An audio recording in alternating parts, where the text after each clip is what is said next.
नाथ का स्थान हिंदुस्तान। ओम सदगुरु महादेव गिरी नित्यानंद धाम। ओम सदगुरु किशन गिरी महाराज, ग्राम घोड़ा डोंगरी, तहसील घोड़ा डोंगरी, जिला बैतूल, मध्य प्रदेश। स्थायी पता गुरुद्वारा परिसर घोड़ा डोंगरी। इनके द्वारा चित आकाश गीता श्लोक नंबर 96 की व्याख्या सतगुरु किशन कहते हैं।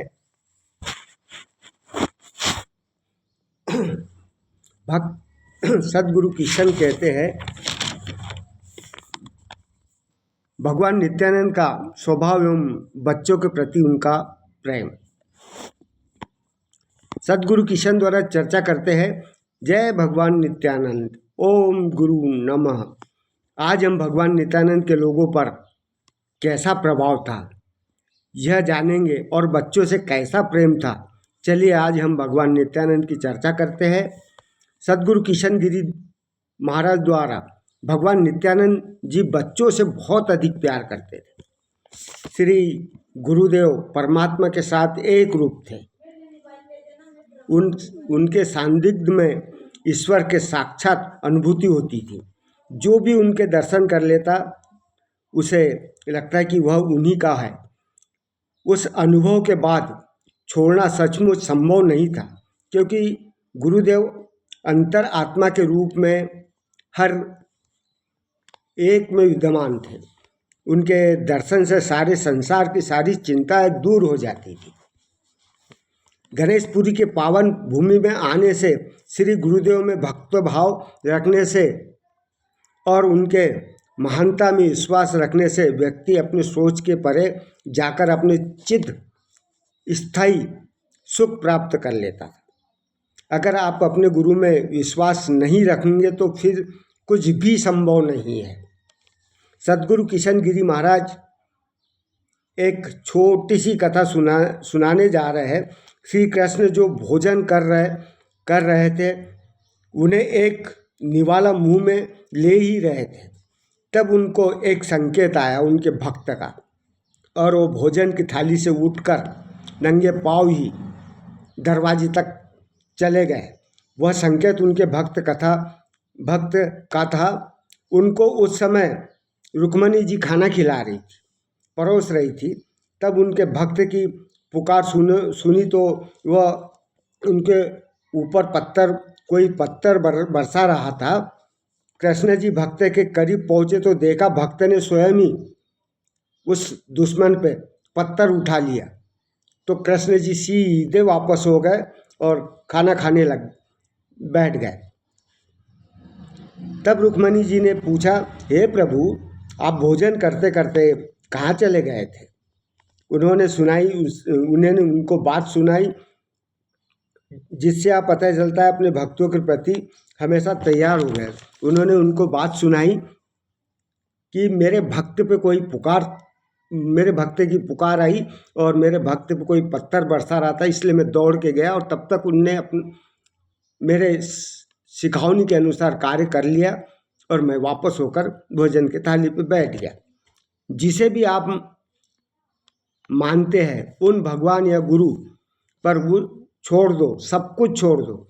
भगवान गुरु आपकी हमेशा मदद करेंगे। श्री गुरुदेव के प्रति श्रद्धा और प्रेम होने के कारण भक्तों के दुख और गणेशपुरी को देवनगरी में, इन प्यारे भक्तों के लिए गुरुदेव ने गणेशपुरी नगरी में बदल दिया था और वह स्वयं वहाँ के राजा थे। पूरे गांव में लोग उन्हीं की बातें करते, उन्हीं की चर्चा करते, उन्हीं के आनंद से वह आनंदित होते, उनकी खुशी में ही खुशी मानते।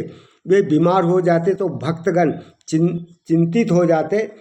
श्री गुरुदेव का अस्तित्व अपने प्रेमी भक्तों के लिए था। भक्तों के प्रेम को देखकर उनका दुख दर्द दूर करते थे। अपना सब कुछ गुरुदेव को समर्पित कर देते थे। भक्त अपने आप को पूर्णतः संरक्षित करते थे। गुरुदेव के सानिध्य में भक्तों को संतोष और समाधान मिलता था। उनके साथ संसार और भ्रम की ग्रंथियाँ अपने आप ही खुल जाती थी। लुप्त हो जाती थी। जिन भक्तों के मन में प्रसन्न होते थे वे शक्तिपूर्ण स्थिति में पूर्ण निशब्द हो जाते थे।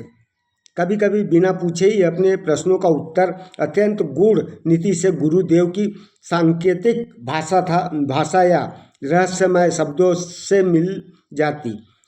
श्री गुरुदेव बहुत कम बोलते थे लेकिन वे जो भी बोलते थे वे गूढ़ अर्थ में भरपूर गौड़ होता था। वो वे प्राय दृष्टि से ही संवाद करते थे। कभी कभी वे भक्तों से पूछते, क्या आपने स्नान ध्यान भोजन कर लिया? गुरुदेव के इतने ही शब्द सुनकर भक्त खुश हो जाते थे। गुरुदेव भक्तों को मिठाया फल प्रसाद रूप में देते थे। उनसे प्रसाद प्राप्त कर भक्त अपने आप इस बहुमंडल पर परम सौभाग्य समझता था। भगवत गीता में सुखदेव मुनि कहते हैं, महापुरुषों के दर्शन पाना दुर्लभ है। महापुरुषों से प्रसाद मिलने से सब सुख दुख दर्द दूर हो जाते हैं। शहर से भक्तजन जब गणेशपुरी आते वह अपनी सांसारिक समस्या भूल जाते थे। जिस तरह पंछी शाम को अपने घोंसले में आकर शांति पाता है, उसी तरह मेरे गुरुदेव से मिलने पर भक्त शांति पाते हैं।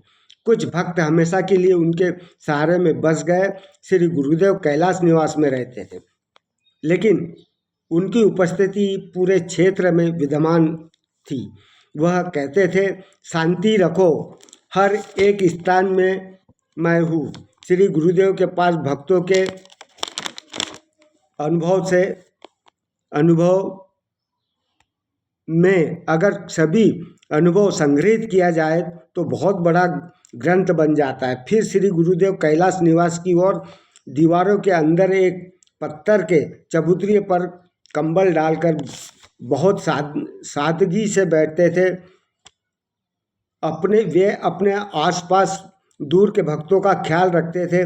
मेरे गुरुदेव के राज्य में गणेशपुरी और आसपास के आदिवासियों को अन्न और वस्त्रों की कमी नहीं थी। गुरुदेव उनके जीवन का आधार थे और स्वयं अन्न तथा वस्त्र दान करते थे। ऐसे अवसरों पर बच्चे खुशी से पुकारते, बाबा बाबा, और उनकी पुकार की ध्वनि से सारा कैलाश निवास गूंज उठता था। कभी कभी गुरुदेव आनंद से भरकर बालकों के साथ घूमते थे। गुरुदेव को बालकों से अत्यधिक प्रेम था। वह कहा करते थे, बालकों में राग से अत्यधिक प्रेम था। बालकों में राग द्वेष कम होता है। यह भगवान के प्रतीक है। बच्चों को अन्य उपहार देने में आनंद आता था। आस पड़ोस के बच्चे उनके पास ही रहते थे। बच्चों के लिए भिन्न भिन्न प्रकार के खिलौने रखते थे। प्रतिदिन हजार से 15,000 बच्चे भोजन करते थे। आज भी यह कार्य चल रहा है गणेशपुरी में। उसी तरह साधु संत सन्यासी एवं साधकों के हमेशा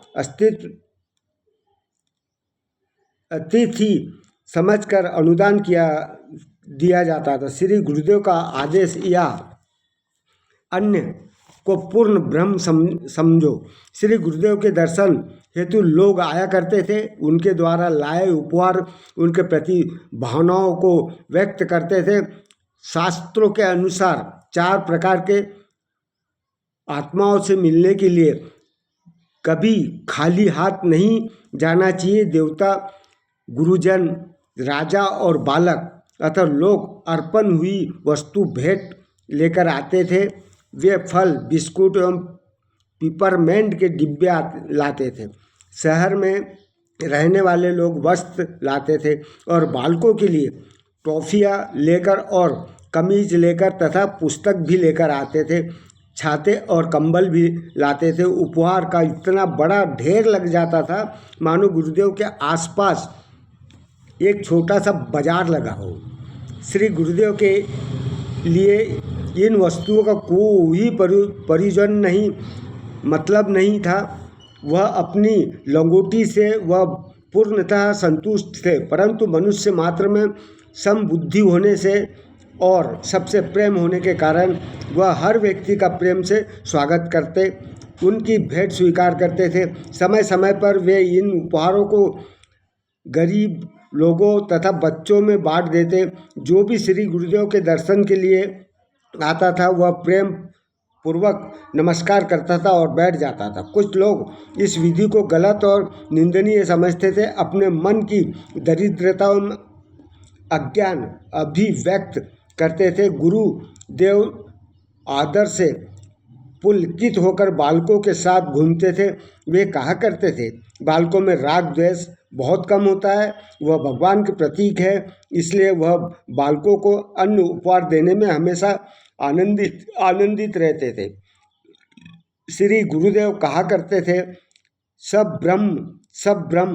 जब कोई उनसे कहता था, हे ब्रह्म, हे देव, मैं आपको नमस्कार करता हूँ, तो वह तुरंत कहते थे, तू स्वयं भगवान है, ये सब लोग भी भगवान हैं। जब लोग एक दूसरे को नमस्कार करते हैं तब भगवान स्वयं को ही पूज रहे होते। सच्चिदानंद परमात्मा जो सत चित और आनंद है, इससे बना हुआ है, सभी रूपों में वास करता है। अनेक रूप में वही एक सत्य है। योग शास्त्रों का कथन है, महापुरुषों के चरणों से अपार शक्ति प्रवाहित होती है और यह गुरु के संपर्क द्वारा प्रेषित होती है।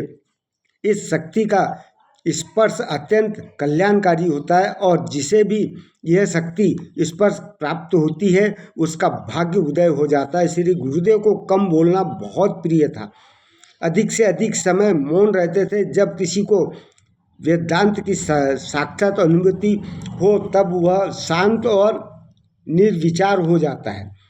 आत्म साक्षात्कार के पश्चात संपूर्ण जगत मिथ्या यानी गलत लगता है, दिखाई देता है और सब करने के लिए कोई भी कार्य शेष नहीं रहता है। मिथ्या जगत में बोलना जगत में व्यर्थ होता है। इसलिए गुरुदेव मौन धारण करते थे। उनके मौन तथा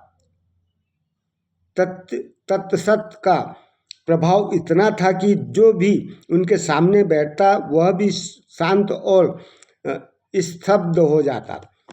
ऋग्वेद का कहना है, जो अनुशासन का पालन करता है वही इस जगत में शासन योग्य है।